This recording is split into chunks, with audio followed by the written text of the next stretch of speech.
So, Dr. Parsi, update us on the talks that we currently see. Big piece in the New York Times this morning about how the U.S. and Iran have been meeting, but they deeply, quote, disagree on what that means to restore the nuclear deal. Do you agree with that analysis? What do you think's happening here? I'm not really sure I do agree with that analysis. I think that analysis kind of mixes two different things, whether the two sides are in agreement and have a shared interest in getting back into the JCPOA, and also if they are in agreement on what happens afterwards. When it comes to what happens afterwards, there are, at this point, going to be disagreements. So, for instance, the piece focuses on the fact that the U.S. wants to make sure that we quickly start renegotiating certain aspects of the deal and start addressing missiles and other issues. And the Iranians, apparently, according to this article, is saying flat out no.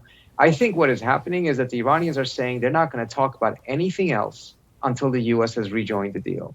And then once the U.S. has rejoined the deal and there is a different administration in Iran because they're having their elections in roughly 4 weeks or so, that's when we can really investigate whether the Iranians are open or not to such negotiations. But to judge that right now, I find somewhat misguided, because we're in a situation in which the U.S. is still not even back into the deal, and the Iranians are being quite clear. They're not going to entertain expanding the agenda until the U.S. first lives up to its obligations under the deal. Glenn, can you just lay out the facts on the ground exactly, or what is happening? Started with a settlement dispute, now it's been escalating. What's happening exactly? Well, I think the key fact that you always have to begin with when talking about Israel and Palestine is that Israel has been occupying Palestinian territory for decades now. The West Bank, obviously, but also Gaza. Even though they pulled out troops, they control the airspace, they control the border, they control the sea lanes, they control everything about Gazan life. So Israel is an occupying power in the Palestinian territories in a way that the UN has ruled is illegal. So they're not just occupiers, but illegal occupiers. So how is it possible to even talk about self-defense when you're talking about a military that is occupying another country? It would be like if, the Chinese army invaded the United States, and then when Americans fought back, the Chinese would say, we're just engaged in self-defense on American soil. The whole framework makes no sense. So that's always the context. Mm-hmm. And aside from the huge power differential, which is that you're talking about an extremely powerful military, which is Israel, largely as a result of billions of dollars every year that get transferred in American taxpayer money to the Israelis so that they can buy weaponry, some of which is from American manufacturers, others of which are not, combined with a population that use stones and primitive rockets. So there's a huge power differential as well between the two sides.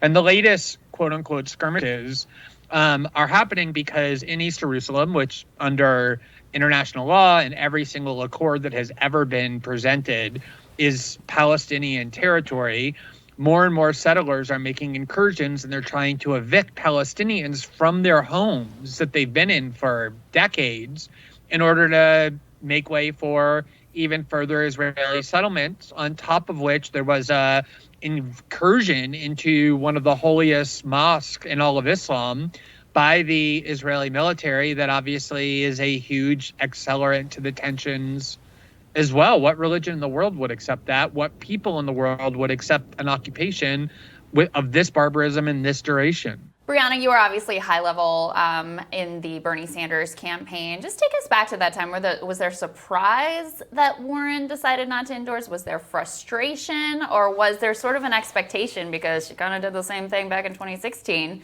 that she would, punt again and not really weigh in on behalf of a progressive ideology? Yeah, I won't pretend to have been privy to what I'm sure were more intimate conversations between the Bernie camp and the Warren camp. But amongst staffers, I think there was a degree of surprise. And I think among the left community more broadly, there was a degree of surprise because, remember, not everyone had decided firmly on Bernie Sanders. And there was a lot of very complimentary pieces written coming out of lefty magazines like Jacobin, and a lot of people on the broader left, DSA members, who were genuinely divided as to who to support. So to have put your faith and confidence in someone because you genuinely thought they were going to make the best decisions for a progressive community it really manifested as a letdown for folks who didn't already see her as someone who would stab them in the back, as it were. And the idea that there is an undeserved level of frustration or ire against her, something that she talked about in the interview with Rachel Maddow that she did as she ended her campaign, and talking about the frustration of snake emojis, et cetera. I mean, we can have a conversation about how people should best express that frustration. But what shouldn't get lost is that I think the frustration itself was very well founded and rooted in her actions as an individual and as a human being, and not simply because, for example, she's a woman.